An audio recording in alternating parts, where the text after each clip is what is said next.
Ah, est-ce que vous allez bien? Non, oui, non, un peu. Vous allez bien. Moi, ça va. Ça va. Fatigué, mais Dieu fortifie. Amen. Soyez tous fortifiés, soyez tous renouvelés. Je sais qu'il fait très chaud. Il y a des fontaines là dans vos extrémités. N'hésitez pas à vous lever pour boire si vous avez soif. En tout cas, je salue chacun d'entre vous. Je salue ceux qui nous regardent aussi en ligne. Que Dieu vous bénisse. Vraiment, ce matin, réalisons la grâce que nous avons d'être là pour venir adorer Dieu. Nous ne disons pas, oui, bon, c'est encore un dimanche, on va revenir, bon, on est habitué, on va aller à l'église. Non. Tu ne sais pas que c'est Dieu qui a fait que tu es là assise ou assise. Alors remercie-le, qu'on puisse tout simplement élever la voix, dire Seigneur, merci. Merci parce que tu as permis que je sois là. Merci parce que tu es présent. Merci parce que je suis en bonne santé. Élevons la voix vers notre Dieu ce matin. Seigneur, je te bénis pour ta présence. Je te bénis parce que tu es là. Je te bénis parce que je suis là pour t'adorer, Seigneur. Et je veux te rendre toute la gloire dans ta maison, Seigneur. Je veux dire que tu es bon. Je veux te remercier pour ta présence, Seigneur. Alléluia, Jésus. Amen. Je veux te louer ce matin, Seigneur. Je veux te remercier, Seigneur, pour ta fidélité envers moi.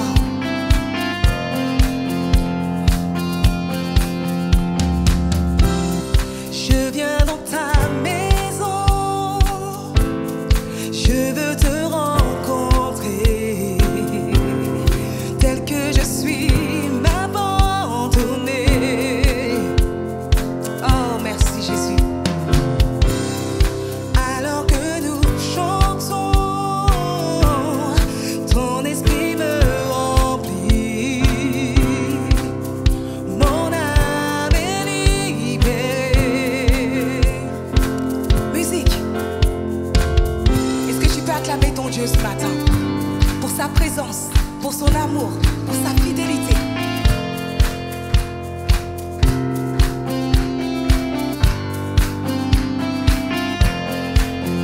Ensemble, je viens dans ta maison. Je viens dans ta maison, je veux te rencontrer, tel que je suis, m'abandonner. Alors,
Oui, tu fais bien de l'acclamer. Sache que peu importe ce que tu traverses, Dieu est avec toi. Dieu combat pour toi. Dieu est au-devant de toi. Et tu es déjà victorieux en son nom. Alléluia. Tu transformes mal au repas. Touche à les yeux de ta main. Nul n'est comme toi. Oh, comme toi. Tant dont tu n'aimes, tu brilles. Nous revenons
Voilà pourquoi je ne crains rien. Voilà pourquoi, Seigneur, je reste en paix. Merci, Jésus.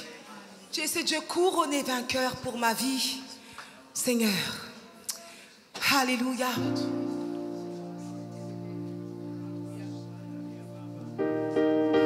Merci, Jésus. Ne sois pas dans la peur, mais mets ta confiance au Seigneur, même lorsque tu ne comprends pas. Il a promis d'être avec toi. Il a promis d'être avec toi. Il est ton ami de tous les jours, l'ami fidèle. Tu combats pour nous en tout temps, entouré de tous les anges. Et je prends plaisir à savoir que tu es couronné vainqueur. Mon secours et mon défenseur, mon ami et mon sauveur. Par ta grâce je vis, j'existe pour t'adorer. Quand j'entends louer ta grande, devant toi je me prosterne. Et la peur c'était devant toi. Tu es couronné vainqueur. Oh Jésus, tu es le Messie, l'espérance du monde entier. Par ta grâce je vis, j'existe pour t'adorer. Alléluia.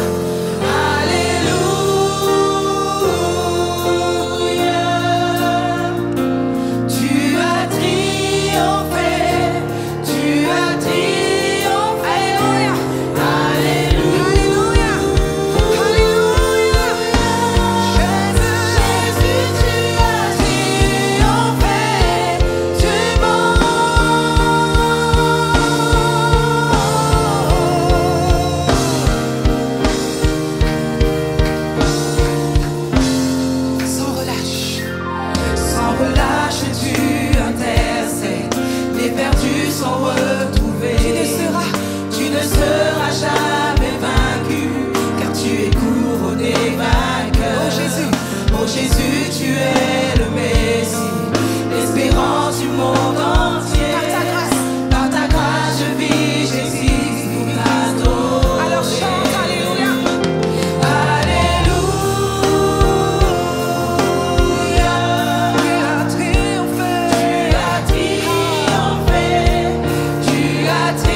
suis victorieuse en toi, Seigneur.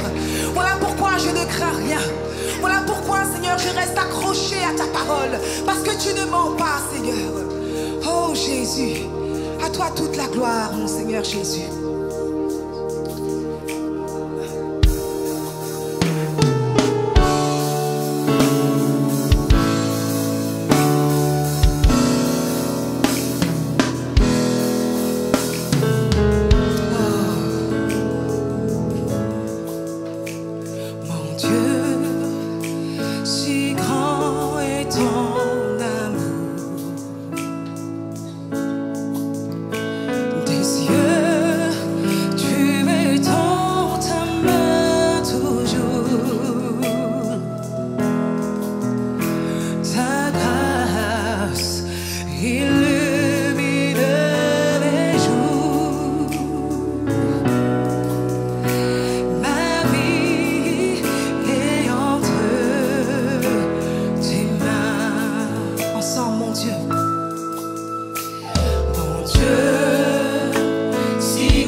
Je ne crains rien.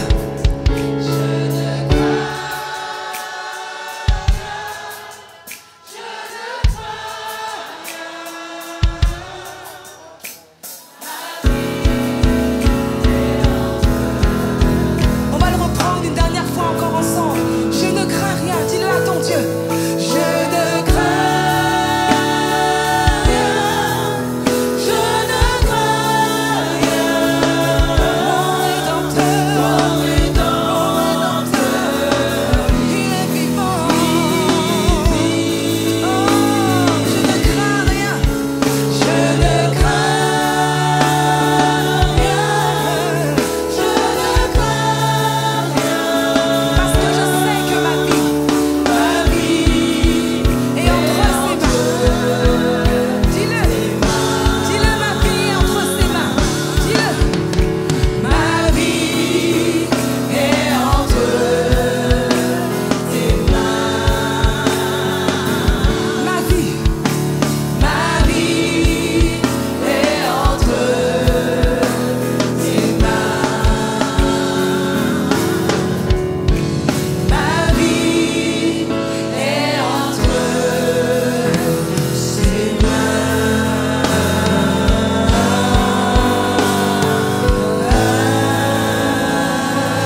Oui, merci pour tout, Seigneur. Merci pour ta grâce.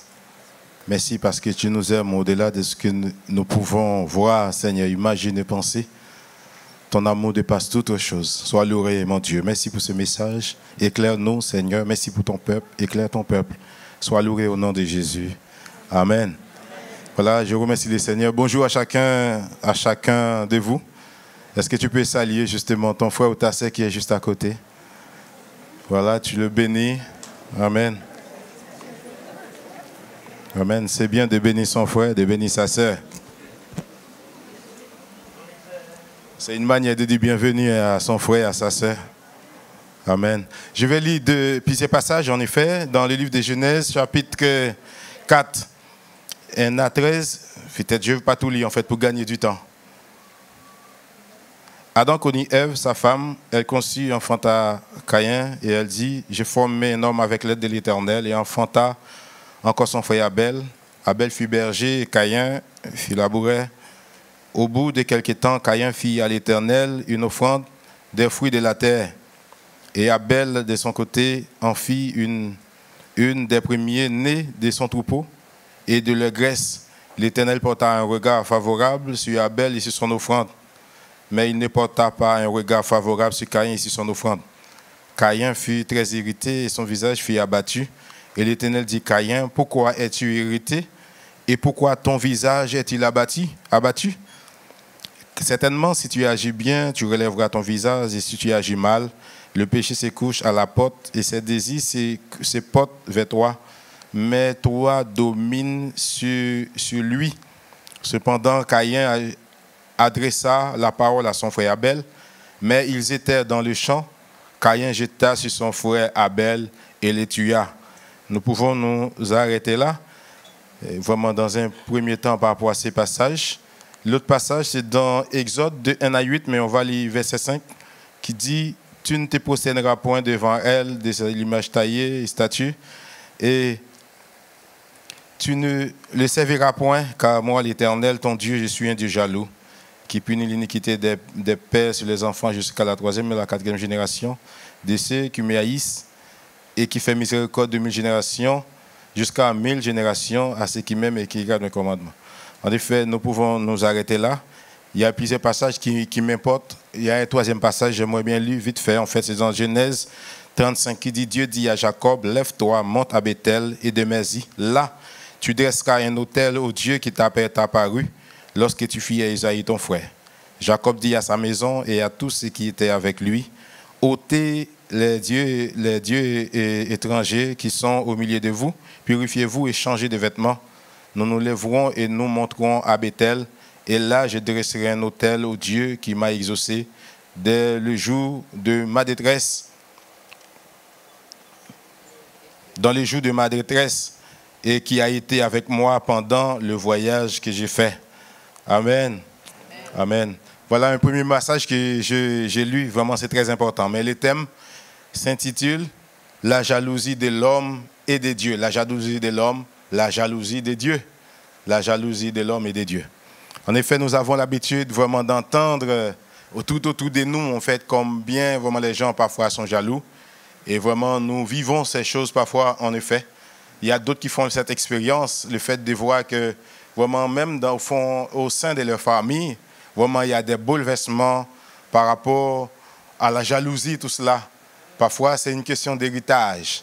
Les gens commencent à s'équereller, tout cela, pour dire vraiment, désormais, nos parents sont morts, c'est moi, je suis l'aîné, c'est moi le plus grand, c'est moi qui a les droits vraiment de tout avoir, tout cela. On veut s'accaparer de tout et laisser les autres avides de tout cela. Ça, c'est l'égoïsme de l'homme. Ça, c'est la volonté de l'homme. Mais Dieu n'est pas ainsi. Nous avons lu Genèse 4, qui parle vraiment de Caïn et de Abel. Abel est son petit frère, le petit frère de Caïn. Caïn était laboureur, il travaillait la terre, il saclait la terre. Voilà, un jour, il a décidé de faire une offrande à l'Éternel, une offrande des fruits de la terre. Et l'Éternel a rejeté l'offrande de Caïn. Il n'a pas donné un regard favorable sur Caïn et sur son offrande. Ça, c'est deux choses à la fois. Sur Caïn, il n'a pas jeté un regard favorable et sur son offrande. Alors, ce n'est pas écrit noir sur blanc, en fait, pourquoi Dieu a rejeté son offrande. Mais dans l'écriture, en fait, ça peut nous aider un peu à comprendre, en quelque sorte. Parce que Caïn avait une mauvaise inspiration, avait une mauvaise attitude, en effet. Parce que Dieu va lui dire vraiment, alors, tu as une mauvaise intention, en fait. Vraiment, tu as un désir qui n'est pas un bon désir. Vraiment, ces penchants-là n'est pas bon du tout, en effet. Le péché est tapis à ta porte, domine sur ce péché. Parce qu'il a vu vraiment, Dieu a rejeté son offrande et Dieu a accueilli l'offrande de son petit frère Abel. Abel a offert quoi? Vraiment des brebis parce qu'il était berger, n'est-ce pas? Il était berger. Et Dieu a vu, c'était agréable, en effet. C'était vraiment extraordinaire. Dieu a accepté son holocauste. Le fait que la fumée monte, etc., c'était vraiment d'une agréable. C'était de bonne odeur, tout cela. Mais Caïn devait simplement dire à son frère, donne-moi une brebis, comme ça je pourrais offrir à l'Éternel aussi, puisque l'Éternel a agréé ton offrande. Moi, il a rejeté mon offrande. Il n'a pas regardé ce que je fais, ce que je lui offert comme sacrifice. Alors, Caïn était en fureur contre qui? Contre son frère. Il était en colère. Alors le mot jalousie, en effet, ici, ça vient du racine du mot kana, en hébreu, qui signifie vraiment fureur, colère, zèle. Ça, le mauvais zèle, en effet. Zèle, emportement. Voilà, c'est le même mot, en effet, des synonymes qui nous présentent, en fait, ce que c'est exactement la jalousie. Mais il y a une phrase qu'on aime bien, en fait, la jalousie, c'est la possession exclusive de la personne aimée.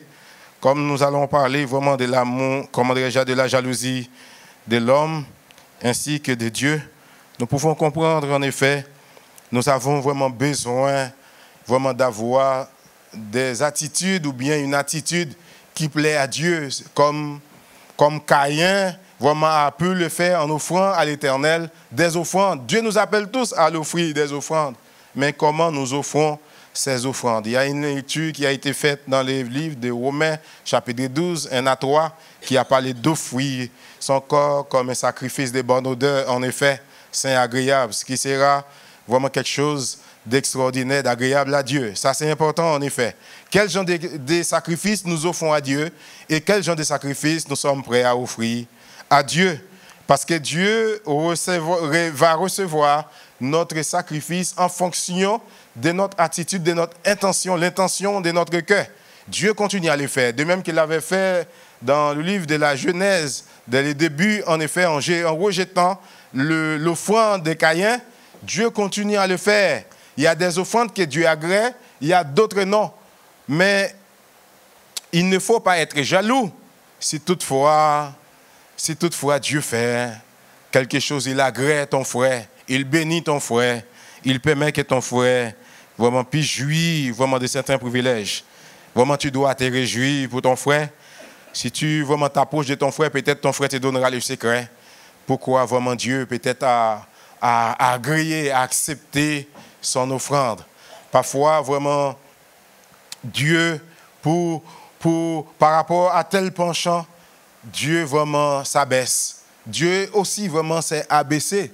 Parce que Dieu est Dieu, Dieu agit vraiment, on peut dire en quelque sorte, comme l'homme pourrait agir en effet, en tout cas en bien tout cela. Vraiment parce que Dieu a les sentiments, le Saint-Esprit a les sentiments, vraiment a tout ce qu'il faut en effet, comme nous pouvons ressentir, n'est-ce pas?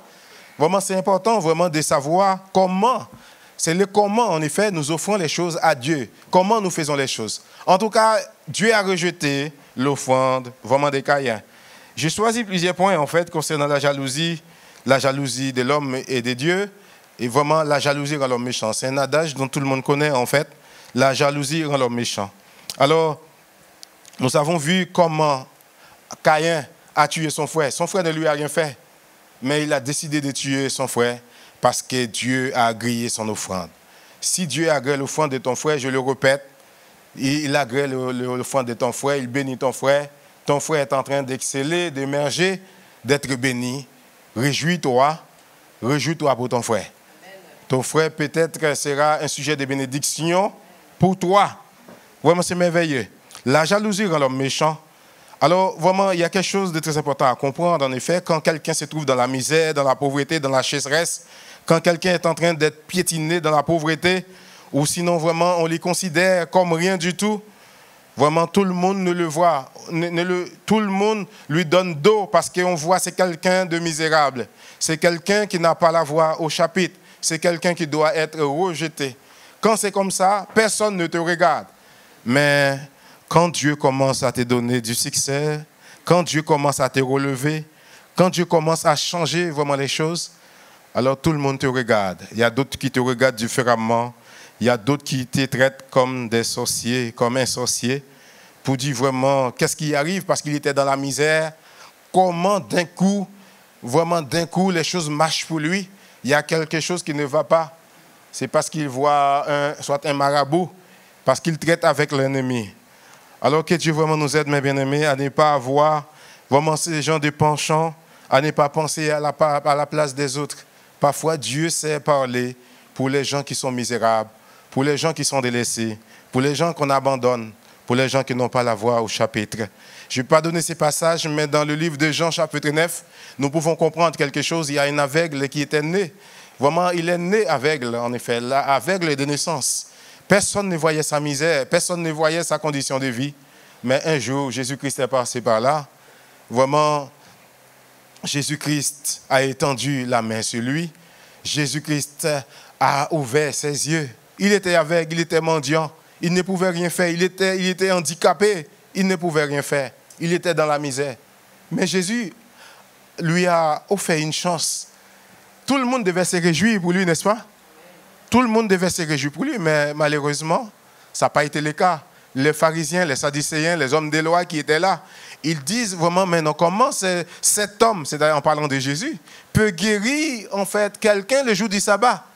Pourquoi il va guérir vraiment cet homme le jour du sabbat? Cet homme ne vient pas de Dieu. C'est ce qu'ils ont dit. Vous pouvez lire, hein, chapitre 9 de Jean. Il dit vraiment cet homme ne vient pas de Dieu. Lui, avec, il était dans la misère. Tu ne le voyais pas. Il était dans la misère, dans sa sécheresse. Il mendiait. C'est une humiliation, n'est-ce pas? Quelqu'un qui va demander. Aujourd'hui, il y en a beaucoup. Aujourd'hui, hein, on ne les rencontre pas tous. Ce n'est pas facile. Hein? Vous voyez, la personne va tendre sa main en fait, pour demander quelque chose. Mais maintenant, sa condition de vie a changé. Qu'est-ce qu'on doit faire? On doit se réjouir. Pour dire maintenant, là, c'est peut-être qu'il va travailler. Il va travailler pour gagner avec la sueur de son front le pain, en effet. Mais c'est à ce moment où on s'est levé contre lui. Pour dire vraiment, il ne devait pas guérir cet homme. Il ne devait rien faire le jour du sabbat. Et ils ont cherché vraiment la petite bête partout pour pouvoir se lever contre Jésus. Vous savez pourquoi ils ont crucifié Jésus? Ils ont crucifié Jésus par jalousie. Hein? À chaque fois, Jésus-Christ va de lieu en lieu, porter la bonne nouvelle. Qu'est-ce qu'ils ont dit? Ils disent vraiment non. Le Messie n'est pas encore venu. Lui, il sait quoi, Dieu et tout cela. Il s'est levé contre Jésus pour pouvoir les tuer. Finalement, comme c'était la volonté de Dieu, ils ont tué Jésus. Et Dieu l'a accepté. Mais nous avons besoin vraiment de comprendre toutes ces choses, mes bien-aimés, que nous sommes dans une société où vraiment les hommes sont égoïstes. Comme de Timothée doit dire, les hommes seront égoïstes, amis de l'argent, hautains, blasphémateurs, irréligieux, rebelles à les parents, aimant le plaisir plus que Dieu. C'est ce qui arrive aujourd'hui, en effet. Regardons notre société, observons notre société. Vous allez voir, vraiment, il y a quelque chose qui ne colle pas, quelque chose qui ne va pas. Dans les entreprises, les gens se bousculent parce qu'ils veulent la première place. Ils vont donner des faux témoignages. Je l'ai déjà dit dans l'autre culte, en effet. Vraiment qu'un directeur a demandé à quelqu'un d'autre de donner des faux témoignages pour avoir plus de places. Hein? Pour avoir plus de places. C'est ce qui arrive dans notre société. Mais nous qui sommes l'Église, est-ce que nous devons suivre ces gens-là? Est-ce que nous devons copier ces gens-là? Est-ce que nous devons entrer dans leur manigance? Non, Dieu ne nous appelle pas à faire ces choses, en effet. C'est-à-dire, nous sommes exemples, le monde doit nous suivre concernant tout ce qui est jalousie, en effet, méchanceté du cœur. Nous ne devons pas haïr. Au contraire, nous devons nous réjouir lorsque Dieu donne la réussite à quelqu'un. Lorsque Dieu permet que quelqu'un puisse sortir vraiment du rang de la misère du rang de la misère, nous devons nous réjouir et encourager cette personne. Nous devons prendre part à cela. J'aime bien, c'est Philippiens 4.4 qui a dit, je le répète, réjouissez-vous, réjouissez-vous. En tout cas, il y a quelque part, il est écrit dans le livre de Romains aussi, en fait, réjouissez-vous avec ceux qui se réjouissent. Nous avons besoin de nous réjouir avec nos bien-aimés frères et sœurs. Nous devons savoir que nous sommes avant tout frères et sœurs. Nous sommes des enfants ou bien des fils, des filles du même Père. Nous avons la même destination. Nous ne devons pas nous envier les uns les autres. Nous devons enlever toute forme d'égoïsme. Évitons d'être comme des frères de Joseph. Ils étaient jaloux de Joseph.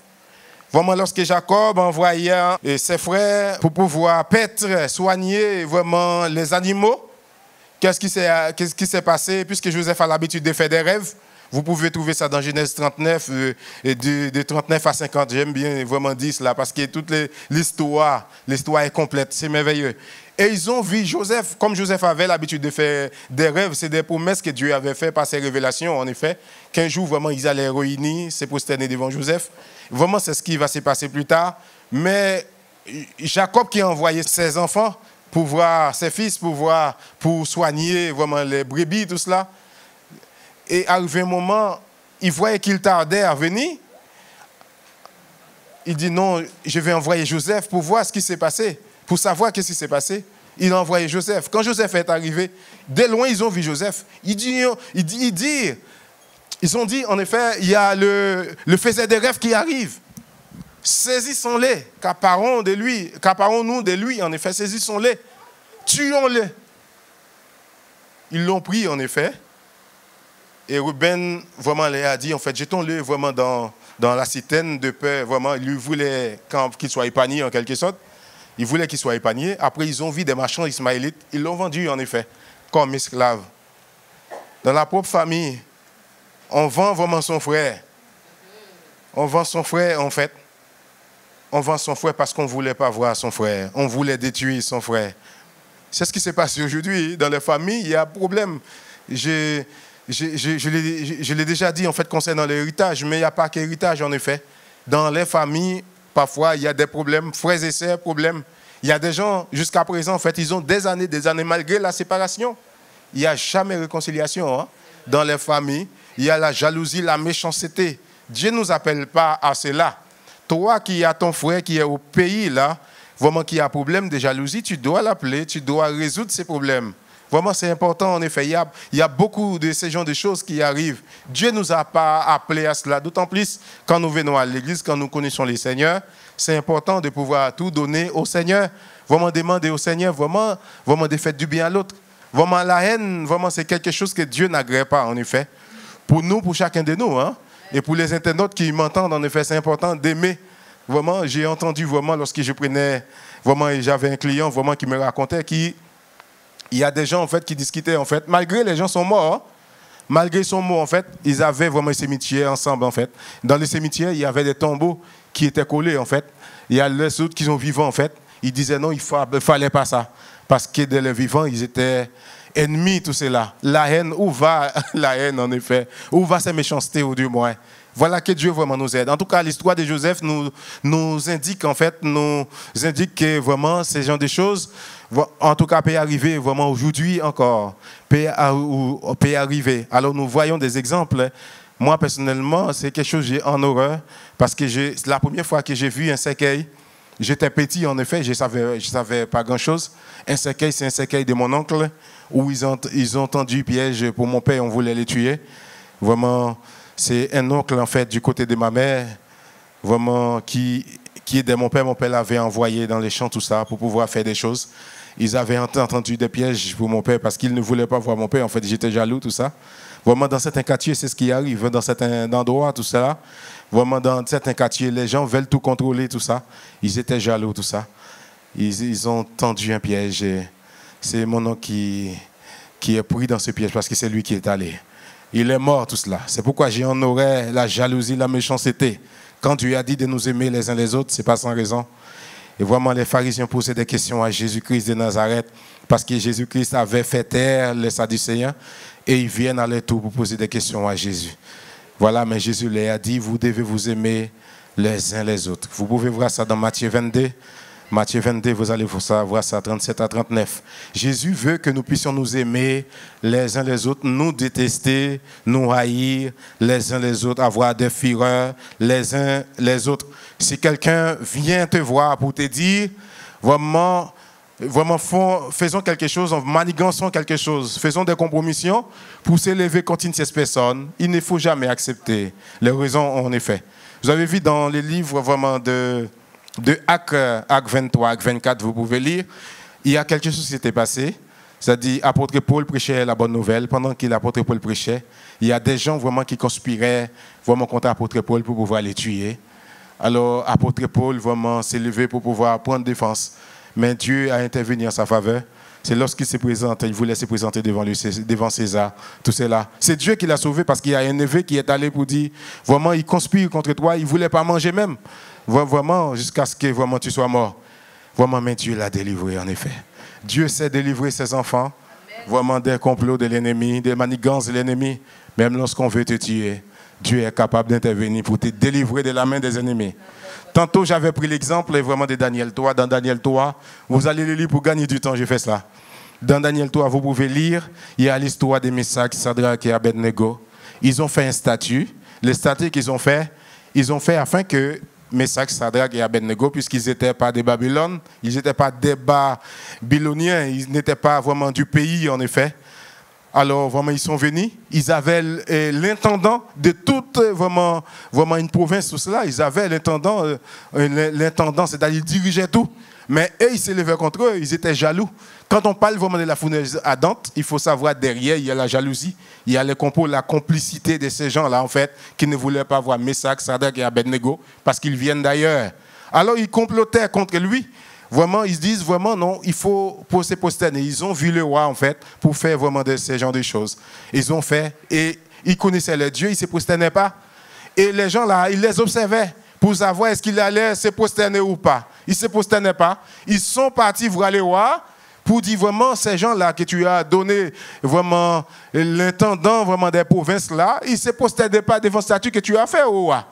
Ils voulaient vraiment avoir l'approbation du roi, simplement en fait l'approbation du roi pour que le roi puisse exterminer ces gens-là. Le roi dit, ok, alors il faut les prendre, en fait, on va les réunir, on va parler avec eux. Ils ont parlé avec eux. Vraiment, est-ce de manière certaine ce que j'ai entendu?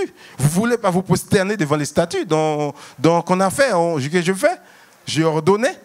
Il dit non au Dieu, au roi, nous n'allons pas nous prosterner devant ces statues-là. Notre Dieu peut nous délivrer. Il peut nous délivrer au roi. Vie éternellement. Notre Dieu peut nous délivrer. Et le roi a ordonné, le roi était en fureur. Le roi a ordonné qu'on puisse chauffer cette fois la fournaise. La fournaise, là. La fournaise, c'était pour Shadrach et Abednego. Hein? C'était pour Meshach, Shadrach et Abednego. Mais Dieu a fait quoi?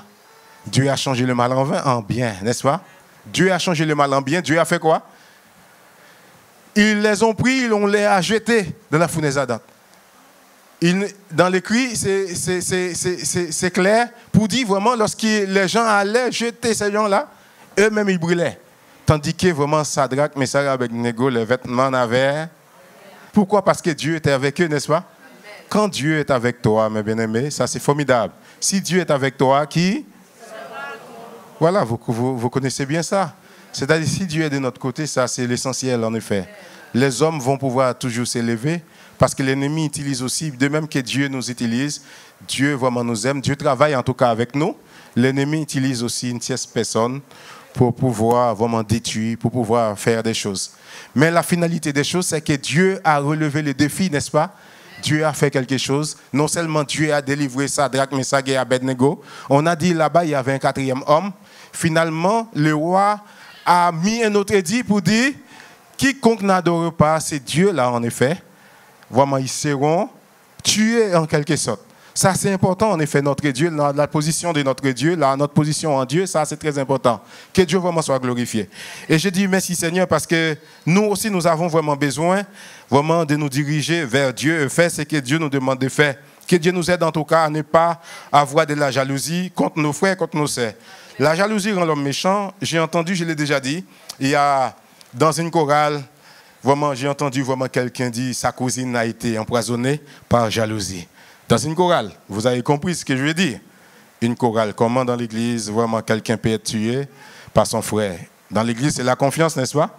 C'est l'amour. Mais malheureusement, c'est des choses qui arrivent. C'est pourquoi nous avons besoin de nous aimer les uns les autres. Je ne sais pas vraiment qu'est-ce qui s'est passé au sein de ta famille. Est-ce que tu as déjà entendu pareille chose? Mais j'aimerais bien te dire, ça existe vraiment. Dieu délivre beaucoup de gens qui, vraiment, ils n'ont pas été empoisonnés, mais on a essayé de les empoisonner. Il y a d'autres, en fait, malheureusement, ils sont morts. Alors que Dieu vraiment nous aide, mes bien-aimés. Ici, c'est la maison de Dieu. C'est la maison où devait régner l'amour et la fraternité. J'ai déjà dit, un directeur, en fait, avait demandé, en fait, pour qu'on puisse vraiment témoigner, donner un faux témoignage, pour faire le mal. N'acceptez pas de faire le mal, parce que vraiment, c'est une sémence. Si tu sèmes, tu vas récolter vraiment cette sémence. Quelqu'un vraiment qui est tranquille, vraiment qui est tranquille, tu vas vraiment poursuivre, tu vas faire le mal, tu vas donner faux témoignages, ça c'est méchant, c'est pas bon. J'ai dit vraiment les jeunes, en effet tantôt, les jeunes, il faudrait surtout faire attention parce que parfois il y a des jeunes qui prennent des clans à l'école, ils prennent des clans, ils font partie de tel clan, mais ils ne savent pas l'histoire. Hein? Ils rentrent simplement dedans. Ils rentrent simplement dedans pour se lever contre d'autres. J'ai déjà vu, vraiment c'est une vidéo qu'on m'a envoyée, où il y a plusieurs jeunes, en effet, de camps, où vraiment ils voulaient s'affronter. Pendant qu'ils voulaient s'affronter, il y en a un qui a passé sa main dans le poche, il avait une lame. Ah, tu l'as vu, oui. Il a simplement passé sa main, en Gogaya, hein? Il a passé sa main dans le cou. Il est tombé vif, il est mort. Bon, pourquoi ils allaient en affront, tout cela? Au lieu de laisser tomber, ils allaient en affront. Ce n'est pas toujours facile quand quelqu'un te fait quelque chose. Mais pourquoi aller en affront? Ce n'est pas bon. Mais à l'école, il faut dire, en fait, il faudrait faire attention. Parce que tu peux perdre ta vie pour rien. Tu vas laisser des pleurs à tes parents, en effet. Tu vas laisser des pleurs non seulement à tes parents, à ceux qui t'aiment. C'est pourquoi il faut éviter certaines choses. Les jeunes entrer dans les clans pour prendre parti. Tu ne connais même pas l'histoire, tu vas prendre parti. Que Dieu vraiment nous aide, mes bien-aimés. Cela, c'est valable pour nous. Même dans l'église aussi, en fait. Parfois, il y a des clans. Quelqu'un s'élève contre toi, tout le monde s'élève contre toi. Quelqu'un te fait quelque chose, vraiment, tous ceux qui sont avec toi aussi, en fait, vont contre la personne. Même lorsqu'ils ne connaissent pas l'histoire, vraiment, ils s'élèvent tout cela. Alors, vraiment, que Dieu nous aide, mes bien-aimés, à manifester le vrai amour. J'ai parlé vraiment du livre de Samuel concernant Pénina et Anne, en fait, et qui avaient une histoire. C'était difficile parce qu'Elkana avait des femmes. Pénina, vraiment, avait beaucoup de fils. Mais pourtant, c'est Pénina qui va s'élever contre Anne. Anne devait s'élever contre Pénina pour dire « Je suis jalouse parce que tu en as beaucoup. » Mais c'est Pénina même qui voulait tout avoir. Elle s'élevait contre Anne. Mais Anne, j'aime bien, Anne était une femme spirituelle. C'est bien d'avoir des femmes spirituelles qui prient le Seigneur lorsque quelque chose arrive. Même lorsque ton mari se trouve dans la galère ou sinon dans discussion, dans des affronts, il ne faut pas écouter, prendre partir. C'est pourquoi il y a des choses là, les choses... ma femme a de la maturité, c'est vrai, mais il y a des choses, je dis pas à ma femme, je garde. Je prie le Seigneur, tout cela, je supporte tout cela. J'ai dit tantôt, en fait, il y a un jour, je ne suis pas venu à l'église parce qu'il y avait quelque chose. Je ne suis pas venu à l'église, en fait. J'étais en fureur, je ne suis pas venu à l'église, mais je ne lui ai pas dit pourquoi. Je ne suis pas venu, en fait. Ce jour-là, je ne prêchais pas ailleurs. J'ai déjà prêché ailleurs vraiment pendant ces laps de temps. Mais ce jour-là, je restais même parce qu'il y a certaines choses que je ne voulais pas. Vraiment. Il y a certaines choses, c'est ça, en fait, je peux lui dire, mais il y a des choses... tu es un homme, tu fais comme un homme. Oui, c'est ça, en fait, je ne dis pas. Oui, parce que je veux qu'on garde l'intimité de cet amour-là, cette fraternité. Je ne veux pas que ma femme regarde quelqu'un mal, tout ça, etc. Je garde. Tout ça, c'est la maturité dans le Seigneur. La Bible en parle, hein? La Bible en parle. S'il y a quelque chose, va auprès du Seigneur porter plainte. Amen. Je sais porter plainte, moi. Je sais comment porter plainte. Parce qu'il y a des hommes qui sont méchants même au sein de l'Église. Oui. Voilà, je sais comment porter plainte au Seigneur. Seigneur, intervient, fais quelque chose. Sinon, casse cet élan charnel, diabolique, terrestre, ce qui m'empêche de vivre. Interviens, Seigneur. Je sais comment porter plainte. Chacun de nous, nous savons quoi faire. Mais il ne faut pas aller à l'affront. Parce que le cœur de l'homme est tortueux, pas décidé de tout. Qui connaît le cœur de l'homme? Il n'y a que Dieu seul qui connaît le cœur de l'homme. J'ai pris l'histoire vraiment d'un publicain et de pharisien. Vous le connaissez, hein? Un jour, il y a un publicain qui vient pour prier, chercher la face de Dieu. Lui, dans son cœur, les publicains étaient considérés comme des gens de mauvaise. Vous n'êtes pas là avec moi. Les publicains étaient considérés comme des gens de mauvaise vie, n'est-ce pas? Alors les pharisiens, des hommes de loi, ils connaissaient bien la loi. Et il vient, il commence à prier. Il dit, Seigneur, je ne suis pas comme ces publicains-là. Vous avez vu? Il a indexé l'autre. Il vient pour recevoir vraiment la bénédiction de Dieu. Et il va commencer à comparer. Il va regarder à d'autres, etc. Dieu n'a pas demandé cela. Il a dit, je ne suis pas comme lui, en fait. Les publicains sont ravarisses. Les messes des publicains, ils mettent tout dehors. Mais pourtant, les publicains, quand les publicains vont venir devant Dieu, il s'est rabaissé, il s'est humilié. Il demande à Dieu, je ne suis pas digne de tout cela. Dieu aime cela. Je ne suis pas digne pour recevoir quoi que ce soit de toi. C'est merveilleux. Il s'est humilié. Pendant qu'il s'est humilié, on a dit le publicain est retourné chez lui, justifié, n'est-ce pas? Et le pharisien qui a fait comparaison, pour lui, il méritait tout. En effet, il est retourné chez lui, sans exaucement, n'est-ce pas? Sans exaucement. Alors que Dieu vraiment nous aide, mes bien-aimés, à nous aimer les uns les autres, à nous comporter comme ces publicains, n'est-ce pas? A dit, Seigneur, j'ai besoin, tout vient de toi, j'ai besoin de toi. Non nous comparer les uns les autres, nous faire du mal les uns les autres. En parlant du fait du mal, vraiment, Galates 5, de 13 à 16 est très important en effet. Il a dit, vraiment, de ne pas nous mordre les uns les autres. Nous devons prendre garde à ce que nous puissions nous mordre les uns les autres. En tout cas, vraiment, Anne était dans la prière pendant que Anne cherchait la face de Dieu. Comme elle venait souvent vraiment prier le Seigneur dans le temple, le sacrificateur dit, jusqu'à quand feras-tu passer ton vin? Il pensait vraiment que l'autre, que les sacrificateurs, en fait, les serviteurs de Dieu peuvent se tromper. Nous pouvons nous tromper, en tout cas. Il a dit, jusqu'à quand tu vas faire passer ton vin? Il a dit, non, mon Seigneur, vraiment, c'est l'amertume dans le cœur. Parce que j'ai un problème, j'ai une situation difficile. Je ne suis pas ivre, je ne suis pas dans un état d'ivresse. Elle s'est humiliée. Ça mérite, en effet, ça veut dire en quelque sorte, elle était une femme humble. Humble. Si aujourd'hui, là, en tout cas c'est rare, si aujourd'hui, là, tu dis vraiment à quelqu'un qui vient persévérer, à prier pour dire, jusqu'à quand tu vas faire passer ton vin? Si tu ne sors pas vraiment de là avec une gifle, en tout cas, tu comprendras qu'il ne faut jamais faire un truc pareil. Mais elle s'est humiliée et le serviteur a dit, va en paix. C'est merveilleux, mes bien-aimés. Il y a des actions, des attitudes, en fait, que Dieu agrée. Quand ces attitudes, vraiment, Dieu voit cela, Dieu exauce, Dieu intervient, Dieu fait grâce. C'est ce que Dieu a fait pour Abel. Dieu a vu l'attitude de son cœur. Il s'est humilié et Dieu a intervenu en sa faveur. Il y a une histoire, je pourrais dire, en effet, en quelque sorte, c'était Moïse, Josué, le grand Josué, nous le connaissons. Mais quand Dieu a fait tomber, jeter, c'est le thème qu'on emploie dans sa racine des mots, en fait, dans la Bible, jeter son esprit vraiment sur les gens, sur les 70. Il y a des qui continuaient vraiment à parler, tout ça, etc.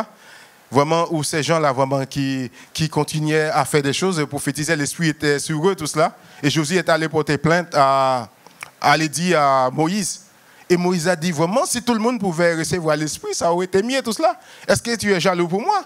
En effet, nous avons vraiment besoin vraiment de cela. Que Dieu soit glorifié dans un premier temps. L'autre, ce que je dis, en fait, c'est la jalousie de Dieu. Je vais passer par là parce que l'heure est presque arrivée.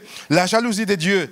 La jalousie de Dieu, comme je dis, en fait, c'est la possession exclusive de la femme aimée. Dieu aime son Église. Dieu aime son peuple. Dieu nous aime. Dans le livre d'Exode 20, on l'a lu, hein? Vous pouvez commencer à partir du verset 1er. Dieu ne veut pas les statues. Il ne veut pas image taillée. Il ne veut pas représentation.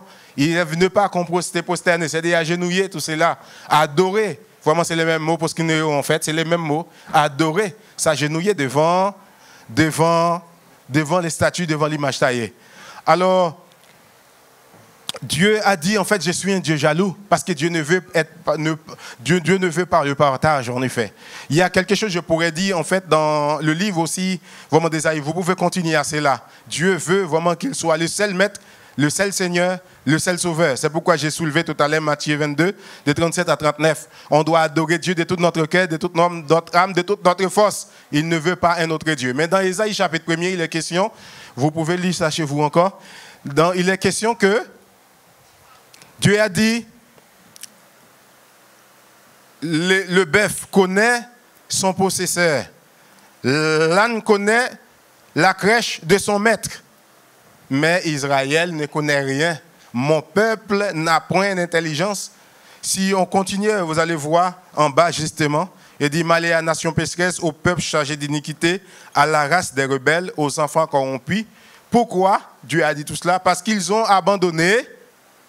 C'est écrit, non? Parce qu'ils ont abandonné. Ils ont abandonné l'Éternel. Ils ont méprisé les saints d'Israël et se sont retirés en arrière. Parce qu'ils ont abandonné l'Éternel. Abandonner l'Éternel, ça veut dire qu'ils sont en partie vers un autre Dieu. Dieu a pris un exemple qui est frappant, en effet. Parce que Dieu a dit, même les bêtes connaissent le maître. Vous avez compris? Même les bêtes connaissent le maître. Quand tu vois les chiens là, de loin, le chien fait quoi? Quand il voit son maître, il balance, il secoue, il balance la queue, n'est-ce pas? Pourquoi? Parce qu'il voit, c'est son maître et tout cela. Vraiment, c'est symbole d'amitié en quelque sorte. Mais Dieu va dire là, les animaux connaissent le maître en effet. En quelque sorte, Dieu a dit son peuple n'a pas d'intelligence. C'est comme si les animaux étaient plus intelligents que l'homme parce qu'ils ont abandonné l'Éternel. Ils ont abandonné le maître. On va prendre 2 Corinthiens 11. Dans 2 Corinthiens 11, vous allez voir quelque chose qui est dit. En fait, apôtre Paul a dit, il a fiancé avec un seul maître. Je peux lire vraiment cela, je peux me permettre de lire ça. Si vous prenez note, vous allez voir. Il a dit, oh, si vous pouviez supporter de ma part un peu de folie, mais oui, supportez-moi, car je suis jaloux de vous d'une jalousie de Dieu.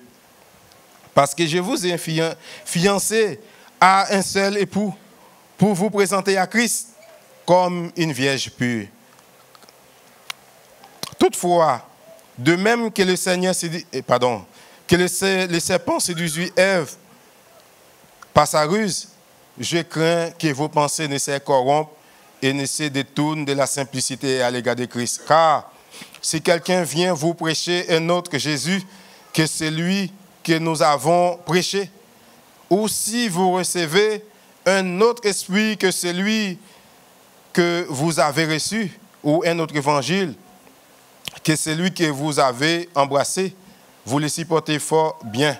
Or, j'estime que je n'ai été inférieur en rien à ces apôtres par excellence. Si je suis un ignorant sous les rapports de langage, je ne le suis point sous celui de la connaissance, et nous l'avons montré parmi vous à tous égards et en toutes choses. Il y avait des faux apôtres, en effet, et apôtre Paul, il a fiancé avec une seule personne, c'est Jésus-Christ de Nazareth, avec qui, ou bien à qui il a fiancé. Il ne devait pas avoir d'autres dieux, il ne devait pas écouter d'autres dieux, les faux apôtres qui sont là pour prêcher un autre évangile, pour leur donner une fausse doctrine, d'autres doctrines, parce qu'il sait vraiment l'évangile qu'il leur a inculqué, qu'il leur a donné, vraiment ça vient vraiment de Dieu.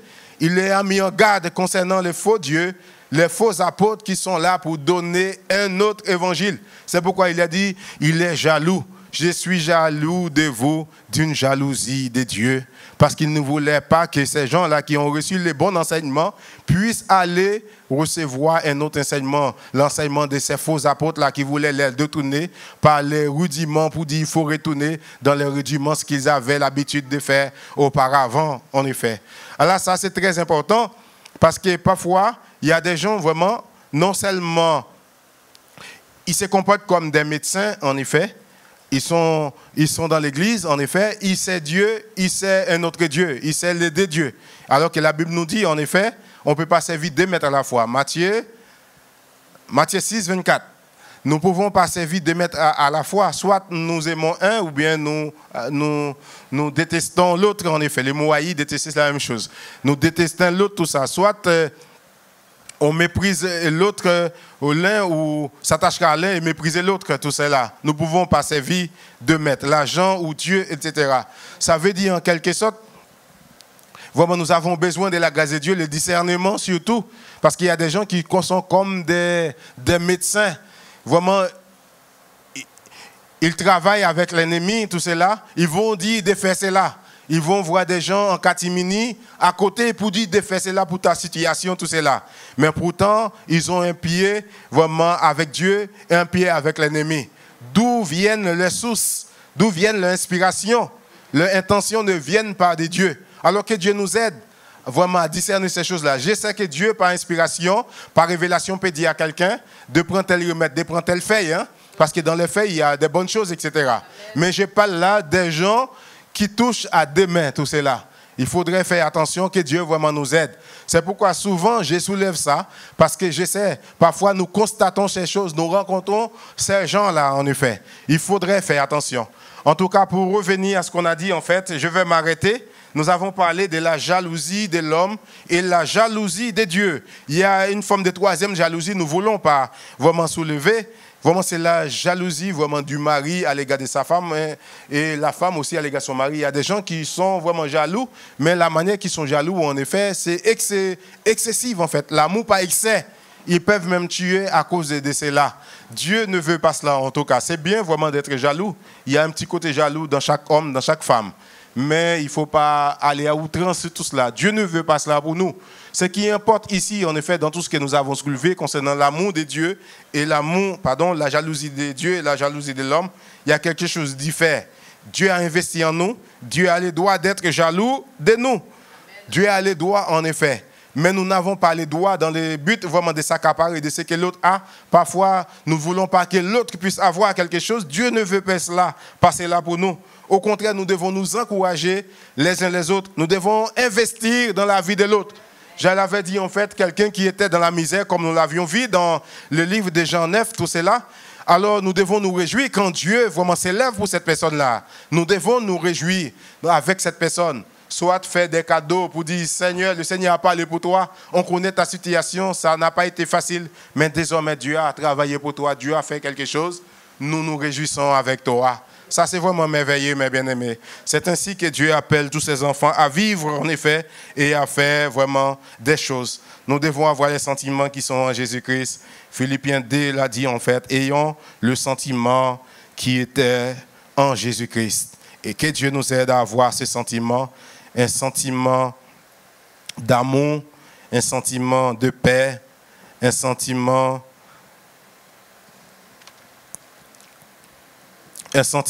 mutuel de respect à l'égard de nos frères, à l'égard de nos sœurs.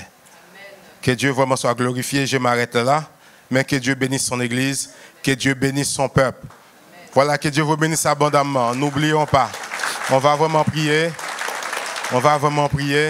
afin que Dieu intervienne dans la vie de tout à chacun. Et vraiment pour les internautes, ceux qui entendent, Dieu veut qu'on puisse nous aimer les uns les autres dans le boulot. Aimons-nous les uns les autres. Ne te lève pas contre quelqu'un qui ne t'a rien fait. Seigneur, merci mon Dieu pour tout ce que tu fais, car tu règnes à jamais. Sois glorifié. Merci de bénir les internautes, de bénir chacun, Seigneur, au travers de ces messages. Sois glorifié, Père, au nom de Jésus de Nazareth. Amen. Amen. Amen. Voilà, que Dieu soit glorifié. C'est plus qu'une prophétie. Je m'arrête là. Soyez bénis. Soyez bénis. Amen. On va prendre ce dernier chant. Et j'aimerais juste que tu puisses te dire, même si la vie n'est pas facile, Seigneur, je veux mettre ma confiance en toi. Quand ça sera difficile, dis-toi ça. N'abandonne pas, ne lâche pas. Persévère. Je t'encourage dans cette rentrée qui arrive là, septembre qui est là, pour vous qui allez reprendre l'école, même si c'est pas facile, persévérez. La vie n'est pas toujours facile, c'est vrai, je sais, mais tu m'as donné ton nom pour résister dans les combats, quand souffle les vents, quand gronde la mer, je peux toujours compter sur toi, Seigneur. Oh, oh, oh, ensemble la vie n'est pas toujours facile, c'est vrai, je sais, mais tu m'as donné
Dieu de ma délivrance. Dieu, hey, Dieu de mon salut. En toi j'ai mis, en ton nom.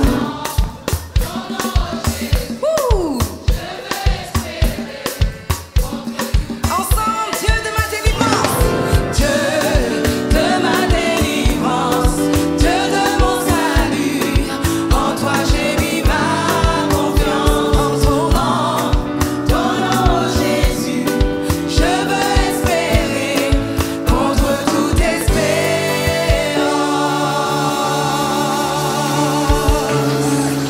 C'est en toi seul que je veux espérer, Seigneur. Je veux m'accrocher à toi, Seigneur, même dans la difficulté. Alléluia, parce que tu es le victorieux qui a déjà tout accompli pour moi. Amen.